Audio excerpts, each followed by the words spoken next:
হারুন আলাইহি ওয়াসাল্লাম এর জীবন কাহিনী সংক্ষেপ।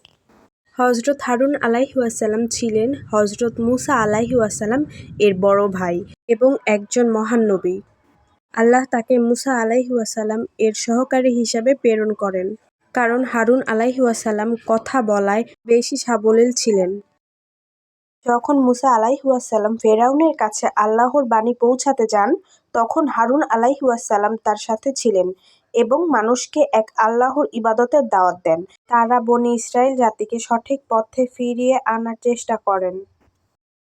একসময় মুসা আলাইহি ওয়াসাল্লাম তুর পাহাড়ে গেলে হারুন আলাইহি ওয়াসাল্লাম তার জাতির দায়িত্ব নেন, কিন্তু কিছু লোক একটি বাছুরের মূর্তি বানিয়ে তা পূজা করতে শুরু করে। হারুন আলাইহি ওয়াসাল্লাম তাদেরকে এ কাজ থেকে বিরত রাখার চেষ্টা করেন, কিন্তু তারা তার কথা শোনেনি। হারুন আলাইহি ওয়াসাল্লাম সবসময় ধৈর্য, নরম আচরণ ও সত্যের পথে থাকার শিক্ষা দিতেন। তিনি একজন ন্যায়পরায়ণ ও দয়ালু নেতা ছিলেন। শিক্ষা, ধৈর্য ও নম্রতা খুবই গুরুত্বপূর্ণ। মানুষের সঠিক পথ দেখাতে চেষ্টা করতে হয়। আল্লাহর উপর ভরসা রাখতে হয়।